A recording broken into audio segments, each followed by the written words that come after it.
दोस्तों, एक नगर में एक महान बौद्ध भिक्षु रहा करते थे। वह बहुत ज्ञानी थे और बहुत ही शांत स्वभाव के थे और उनकी यह बात ही उनकी विशेषता भी थी। एक बार की बात है, बौद्ध भिक्षु नगर वासियों को उपदेश दे रहे थे। बौद्ध भिक्षु कह रहे थे कि शब्दों में जीवन बदलने की शक्ति होती है। अपने शब्दों से जीवन बदला जा सकता है। जो भी शब्द अपने लिए या दूसरों के लिए हम बोलते हैं या जो भी बातें कही जाती है, उस पर हमें ध्यान देना चाहिए। इतना कहकर बौद्ध भिक्षु ने अपना उपदेश समाप्त किया और वहां से चले गए। एक दिन वह बौद्ध भिक्षु एक मार्ग से होकर गुजर रहे थे। उसी मार्ग से एक युवक भी जा रहा था। उस युवक ने जब उन बौद्ध भिक्षु को देखा तो वह जोर जोर से हंसने लगा और कहने लगा, अरे साधु महाराज, आप तो ढोंगी हैं। आपकी उपदेशों में यह कहने से कि शब्दों में बड़ी ताकत होती है, आपकी यह बात सत्य नहीं है। यह सब सिर्फ बातें ही हैं। भला ऐसा कैसे हो सकता है कि शब्दों से हमारा जीवन बदल जाए? उस युवक की सारी बातें वे बौद्ध भिक्षु बहुत ध्यान से सुन रहे थे। उसके बाद वह मुस्कुराते हुए उस युवक से कहते हैं, बेटा, मैं यह सब तुम्हें अपने अनुभव से बता रहा हूँ, लेकिन फिर भी अगर तुम्हें यकीन न हो तो तुम खुद इसे आजमा कर देख सकते हो। बौद्ध भिक्षु की यह बात सुनकर युवक थोड़ा सा गंभीर हो गया। उसने काफी देर तक सोच विचार किया और उसके बाद वह भिक्षु से कहता है, हे गुरुवर, अगर ऐसी बात है तो आप मेरे साथ चलिए। मेरा छोटा भाई है जिसकी उम्र करीब 25 वर्ष है और उसे न जाने क्या हुआ है। वह करीब 3 वर्षों से कुछ भी नहीं करता, बस लेटा रहता है। दिन भर वह कुछ न कुछ सोचता रहता है। उसकी यह हालत देखकर हम सब बहुत परेशान रहते हैं। हमारे माता पिता भी बहुत चिंतित रहते हैं। हम सब ने कई उपाय अपनाए, कई योजनाएं अपनाई, लेकिन कुछ भी काम नहीं आया। हमने कई बार उससे बात करने तक की कोशिश की, लेकिन वह हमसे कुछ भी नहीं कहता। परिवार का हर एक सदस्य पूरी तरह से थक चुका है, हार चुका है। आखिर वह क्या करना चाहता है, किसी को कुछ भी नहीं पता। इस पर बौद्ध भिक्षु मुस्कुराते हुए उस युवक के साथ चल पड़ते हैं। वह युवक उन बौद्ध भिक्षु को एक खेत में ले जाता है और अपने भाई की तरफ इशारा करके कहता है, हे गुरुवर, यही मेरा भाई है जो पूरे गांव में आलस और मक्कारी के लिए मशहूर है। आप कहते हैं कि शब्दों में वह शक्ति है जो हमारा जीवन बदल सकती है, तो क्या आपके शब्द इसका जीवन बदल सकते हैं? अगर ऐसा है तो हमें यह करके दिखाइए। वह बौद्ध भिक्षु उस युवक के भाई को ध्यान पूर्वक देखे। वह एक पेड़ की छांव में आराम से सो रहा था। जब बौद्ध भिक्षु उस युवक के भाई के पास पहुंचे और आराम से उसके सर पे हाथ फिराते हुए कहते हैं, उठो, बहुत देर हो चुकी। यह सोने का समय नहीं, यह तो जागने का समय है। उन बौद्ध भिक्षु की आवाज सुनकर वह लड़का थोड़ा सा आश्चर्य में पड़ गया। आखिर कौन है जो मुझे इतने प्यार से जगा रहा है?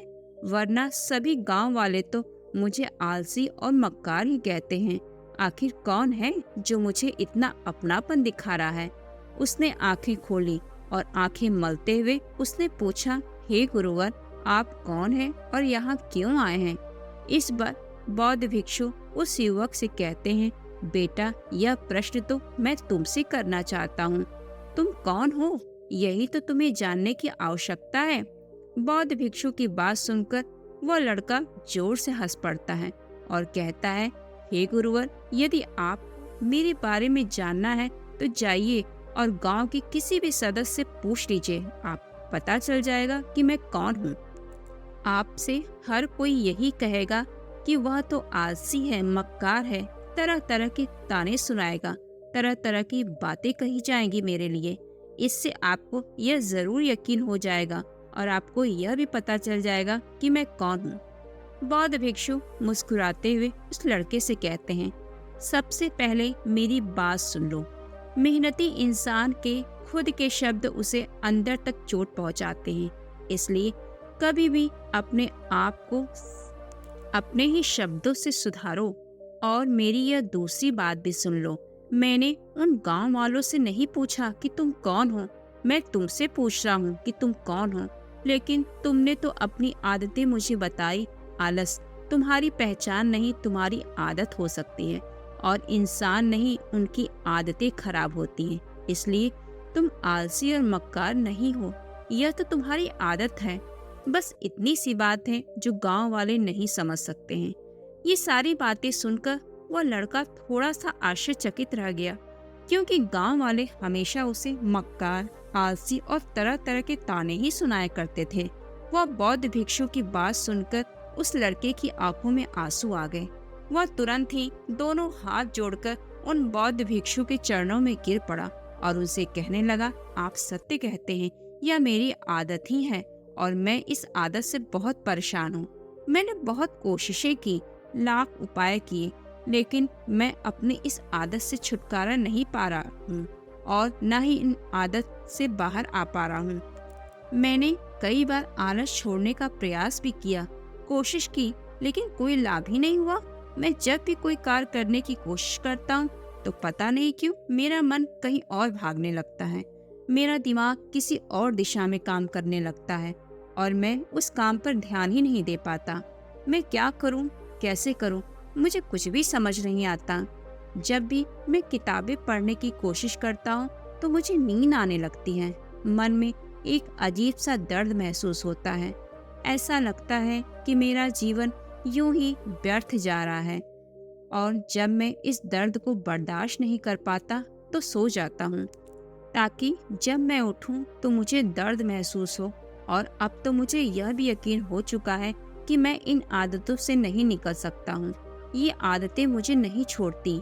इस पर बौद्ध भिक्षु उस लड़के से कहते हैं, बेटा, यदि तुम इस आदत को छोड़ना चाहते हो तो मैं तुम्हें एक सही उपाय बता सकता हूँ, लेकिन उसके लिए तुम्हें कल सुबह मुझे मिलना होगा, तभी वह तरीका मैं तुम्हें बताऊंगा। यदि तुम उस तरीके को सीखना चाहते हो तो कल सुबह मेरे पास चले आना। इतना कहकर बौद्ध भिक्षु वहां से चले गए, लेकिन उन बौद्ध भिक्षु की सारी बातें उस लड़के के कानों में गूंज रही थी। वह यह नहीं समझ पा रहा था कि आखिर वह बौद्ध भिक्षु उसे कौन सा मार्ग दिखाने वाले हैं और ऐसा कौन सा उपाय बता देंगे जिससे उसके जीवन से आलस्य हमेशा हमेशा के लिए खत्म हो जाएगा। देखते ही देखते रात हो गई। रात भर वह अपने बिस्तर पर करवट लेता रहता है और उन बौद्ध भिक्षु की बातों के बारे में ही सोचता रहा। इसी प्रकार सुबह भी हो गई और वह लड़का उन बौद्ध भिक्षु के पास जा पहुंचा। उसे देखकर बौद्ध भिक्षु उससे कहते हैं, बेटा, जब भी तुम्हारा मन दुविधा में हो, तुम निर्णय न ले पा रहे हो और तुम्हारे मन में तरह तरह के प्रश्न उठ रहे हो, तो मैं क्या करूं, कैसे करूं, इस कार्य को पूर्ण कैसे करूं, यह सब कैसे होगा, तब तुम वास्तविकता में अपने अतीत से सोच रहे हो कि पिछली बार तुम्हारे ऐसा करने पर क्या हुआ, या अतीत में तुमने लोगों से क्या कहा था। तो आज से कभी भी अपने अतीत से नहीं बल्कि भविष्य से सोच। इस पर लड़का कहता है, भविष्य से, वह भला कैसे। तभी बौद्ध भिक्षु उस लड़के से कहते हैं, मान लो कि तुम्हें आज किसी भी चीज की कमी नहीं है, तुम्हारे पास हर चीज है जो तुम चाहते हो, वह सारी सुख सुविधाएं हैं, तो आप बताओ तुम अपना जीवन कैसे व्यतीत करना चाहोगे। बौद्ध भिक्षु की यह बात सुनकर वह लड़का कुछ देर के लिए सोच में पड़ गया, क्योंकि आज तक उसने सभी गांव वालों के केवल ताने ही सुने थे। किसी ने भी आज तक उसके जीवन के बारे में उससे ऐसी बात नहीं की थी, और वह गुरुवर उसे आने वाले भविष्य के बारे में उससे बात कर रहे थे। बौद्ध भिक्षु की बात सुनकर वह लड़का खुद से प्रश्न करने लग गया कि अगर मेरे पास सब कुछ होगा, धन की कोई कमी नहीं होगी और सारी सुख सुविधाएं होंगी, तो मैं अपना जीवन कैसे व्यतीत करूंगा। कुछ देर सोच विचार करने के बाद वह बौद्ध भिक्षु से कहता है, गुरुवर, मैं यह दुनिया घूमना चाहूंगा, पहाड़ों पर चढ़ना चाहूंगा, समुद्र की रेत पर जाना चाहूंगा और मैं एक बहुत बड़ा व्यापारी बनना चाहूंगा।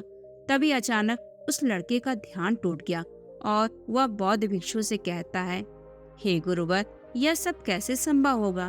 केवल मेरी मात्र सोच लेने से तो सब पूरा नहीं हो सकता। उसके ऐसा कहते ही उसके अतीत में बीती हुई सारी घटनाएं उसकी आंखों के सामने से गुजरने लगी और वह एक बार फिर से निराश होने लगा। और अब वह सोचने लगा कि मेरे पास तो पैसे ही नहीं है, तो मैं भला व्यापार कैसे कर सकता हूँ। ना ही मेरे पास कोई व्यापार का अनुभव है। ऐसी स्थिति में मैं भला यहाँ से कैसे निकल सकता हूँ। उस लड़के के इस प्रश्न का जवाब देते हुए बौद्ध भिक्षु उससे कहते हैं, हर रात तुम सोने से पहले अपना लक्ष्य एक कागज पे लिखो और सुबह उठकर सबसे पहले उस लक्ष्य को देखो और सोचो कि उस लक्ष्य को पाने के लिए तुम आज क्या कर सकते हो, और जो भी तुमने उस कागज पे लिखा होगा उस कार्य को उसी दिन पूरा करने की हर मुमकिन कोशिश करो। इस पर वह लड़का कहता है, ठीक है, आप सच कह रहे हैं, लेकिन जब मैं बहुत सोचने लगता हूँ तो मेरा मन बेचैन होने लगता है और मन में तरह तरह के विचार उठने लगते हैं, और इन विचारों को शांत करने के लिए मैं सो जाता हूँ ताकि वह विचार मुझे परेशान न कर पाए। उस लड़के की इस समस्या का समाधान करते हुए बौद्ध भिक्षु उस लड़के से कहते हैं, बेटा, अंतर्मन की चाल को पकड़ो और शब्दों की मदद से नया भविष्य बनाओ। तभी लड़का कहता है, गुरुवर, आप क्या कहना चाहते हैं? मैं नहीं समझ पा रहा हूँ। बौद्ध भिक्षु मुस्कुराते हुए कहते हैं, बेटा, कैसे होगा? यह जो सवाल है, यह सवाल नहीं बल्कि एक डर है जो तुम्हारे अंतर्मन में बैठा हुआ है, जो तुम्हें अगला कदम लेने से रोक रहा है, तुम्हें कदम आगे बढ़ाने से रोक रहा है। यदि तुम वास्तविकता देखो तो किसी को भी नहीं पता होगा कि वह कार्य कैसे होगा, लेकिन एक इंसान जब दृढ़ निश्चय कर लेता है तो वह अपने उद्देश्य को सामने रखकर लगातार प्रयास करता रहता है और वह अपनी सफलता प्राप्त कर ही लेता है। तभी वह लड़का बौद्ध भिक्षु से कहता है, गुरुवर, अगर ऐसी बात है तो मन में बार बार चिंता क्यों होती है, मन बेचैन क्यों हो उठता है? भिक्षु कहते हैं, बेटा, क्योंकि तुम्हें डर है कि तुम कमजोर हो। तुम्हारे अंतर्मन में बैठ चुका है कि तुम में ही कुछ कमी है, तुम किसी काम को पूरा नहीं कर सकते। यही कारण है कि तुम कोशिश करने से डरते हो, क्योंकि तुम्हारा अंतर्मन हमेशा तुम्हें रोकता रहता है। लेकिन बेटा, इस समस्या का समाधान बहुत ही आसान और सरल है। तुमने देखा होगा कि अक्सर ही हम अपने आप को दोष देते रहते हैं, अपने आप को तरह तरह के अपशब्द कहते रहते हैं जो हमारे अंतर्मन में जाकर बैठ जाते हैं और वही हमें आगे बढ़ने से रोक देता है, और इन शब्दों का हम पर बहुत ही गहरा प्रभाव पड़ता है। इसलिए यदि तुम खुद को बदलना चाहते हो कि तुम भी काबिल बन सको, तो तुम्हें अंतर्मन को एक नए संदेश देने की जरूरत है। जैसे कि मेरे शरीर का हर एक हिस्सा, हर एक विचार शांति और ऊर्जा से भरा हुआ है। मैं दृढ़ संकल्प और आत्मविश्वास के साथ हर दिन के लक्ष्यों को पूरा करता हूँ। मैं अपनी कमजोरी को अभ्यास में बदलता हूँ, चिंता को ध्यान में बदलता हूँ। मैं उत्साह और ऊर्जा से भरा हुआ हूँ, लगातार अपने लक्ष्यों पर काम करता हूँ। ऐसे शब्द जब तुम खुद से करोगे तो तुम शक्तिशाली महसूस करने लगोगे और तुम्हारी सारी चिंताएं खत्म होने लगेंगी, क्योंकि यही शब्दों की ताकत होती है। वह तुम बन सकते हो जो तुम सोचते हो। इन सकारात्मक शब्दों के कारण तुम्हारा मन सकारात्मक विचारों को स्वीकार करने लगेगा। आगे वह बौद्ध भिक्षु उस लड़के को चेतावनी देते हुए कहते हैं, मेरी एक बात और याद रखना कि तुम्हारा ध्यान आलस्य पर नहीं होना चाहिए। अर्थात तुम्हें कभी आलस्य नहीं मिटाता, बल्कि तुम्हें एक नए भविष्य का निर्माण करना है, एक नए व्यक्तित्व का निर्माण करना है। तुम्हारा पूरा ध्यान केवल इस पर ही होना चाहिए। बौद्ध भिक्षु की बात सुनकर लड़का कहता है, ठीक है, आप जैसा कहते हैं मैं वैसा ही करूँगा। तभी बौद्ध भिक्षु उस लड़के से कहते हैं, अभी तो मैं काम से जा रहा हूँ, लेकिन कुछ सालों के बाद मैं वापस आऊँगा। इतना कहकर बौद्ध भिक्षु वहाँ से चले गए। वह लड़का अपने घर लौट गया, लेकिन अब उस लड़के के मन में तरह तरह के विचार चल रहे थे। वह लड़का सोच रहा था, अगर मैं अपनी मनपसंद जिंदगी जीने लगूंगा, अगर मैं दुनिया घूमने लगा, नए लोगों से मिलने लगा और अपनी पसंद का काम करने लगा, तो मेरी जिंदगी कैसी होगी। उस बात को ध्यान करके उसने एक कागज पर अपना लक्ष्य लिखा और लिखकर सो गया। अगली सुबह जब उसकी आंखें खुली तो उसने उस पेपर पर लिखा हुआ लक्ष्य एक बार दोहराया। उसके बाद वह कुछ देर के लिए शांत हो गया। तभी उसे बौद्ध भिक्षु की बात याद आई कि तुम अपने लक्ष्य के लिए आज क्या कर सकते हो। उसने खुद से सवाल किया, कि मैं आज अपने लक्ष्य को प्राप्त करने के लिए क्या कर सकता हूँ। तभी उसे एक बार फिर से उस पेपर की तरफ ध्यान दिया। उस पेपर पे लिखा था कि मैं बाजार जाता हूँ और लोग व्यापार करने की कौन कौन सी चीजें, कौन से सामान लेकर आते हैं। मैं उन चीजों को देखता हूँ, उन चीजों का पता करता हूँ और वह पढ़ने के बाद तुरंत ही बाजार चला गया। वह अलग अलग दुकानों पर बैठा और देखा, लेकिन उसे कुछ समझ नहीं आ रहा था क्योंकि लोग अलग अलग व्यापार कर रहे थे, अलग अलग तरह की चीजें और सामान ले रहे थे। किसी ने उनकी कोई मदद नहीं की। वह बहुत उदास हो गया, निराश होकर वापस घर लौट आया। तभी उस लड़के को बौद्ध भिक्षु की एक और बात याद आई। शब्दों में बहुत ताकत है और शब्द हमारा जीवन बदल सकते हैं। उसे बहुत सकारात्मक विचार याद आए। वह उन्हें सुबह शाम दोहराने लगा और अब से वह हर दिन ऐसा ही करता। देखते ही देखते 1 महीना बीत चुका था, लेकिन अब तक उसके जीवन में कोई बदलाव नहीं आया था। अब वह लड़का यह सोचकर निराश होने लगा था कि उसके जीवन में तो कुछ भी परिवर्तन नहीं हो रहा। लेकिन 1 महीने के बाद उसे महसूस हो रहा था कि वह पहले से अच्छा महसूस कर रहा है। उसका दिमाग अच्छी तरह से सोच पा रहा है। वह पहले से ज्यादा चलने फिरने लगा है।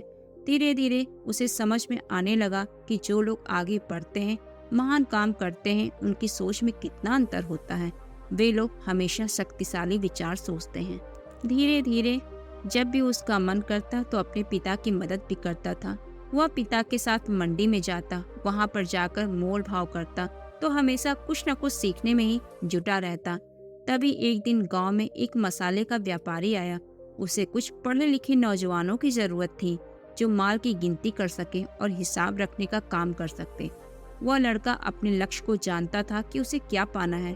उसे समझ में आ गया था कि इस काम से उसे बहुत कुछ सीखने को मिलेगा। बेहिचक वह सेठ के पास पहुंचा। वह जानता था कि उसे उस काम के बहुत कम पैसे मिलेंगे, लेकिन फिर भी वह उस काम को करने के लिए तैयार था। अब उस लड़के की सोच पूरी तरह से बदल चुकी थी। मसाले के व्यापारी ने उस लड़के को अपना सहायक बना लिया। व्यापारी ने देखा कि इस लड़के की दिनचर्या सबसे अलग है। यह हर दिन पढ़ता है, लिखता है, सुबह उठकर ध्यान करता है, नई चीजें सीखता है, परेशानी आई तो भी विचलित नहीं होता। यह सबसे सम्मान से बात करता है, सबका आदर करता है। देखते ही देखते 1 साल बीत चुके थे और अब तो व्यापारी उस नौजवान से बहुत खुश था। उसने धीरे धीरे उस नौजवान को व्यापार के सारे गुण सिखाता गया और अब वह एक छोटा सा व्यापारी बन चुका था। जब उस लड़के के अंदर व्यापार की समझ आ गई तो उसने जड़ी बूटियों का व्यापार शुरू कर दिया और देखते ही देखते कुछ ही वर्षों में उस नगर का सबसे बड़ा व्यापारी बन गया। लोग उसे सबसे बड़े व्यापारी के नाम से जानने लगे। उसका नाम दूर दूर तक फैलने लगा। करीब 5 वर्षों बाद जब वह अपने घर लौटा तो लोग देखकर बहुत हैरान थे। उसे देखकर लोग आश्चर्यचकित थे। उससे सारे जानने वालों ने उस लड़के से पूछा, तुम इतना कैसे बदल गए? तब उसने कहा, उस गुरु ने ही मुझे कहा शब्दों से हम अपने जीवन को बदल सकते हैं और मैंने भी शब्दों से अपने जीवन को बदला। तो दोस्तों, आपने आज की इस वीडियो से क्या सीखा मुझे कमेंट करके जरूर बताइएगा। इसी के साथ उम्मीद करती हूँ कि आप मेरा वीडियो अंत तक सुने होंगे। वीडियो को अंत तक सुनने के लिए आपका दिल से धन्यवाद।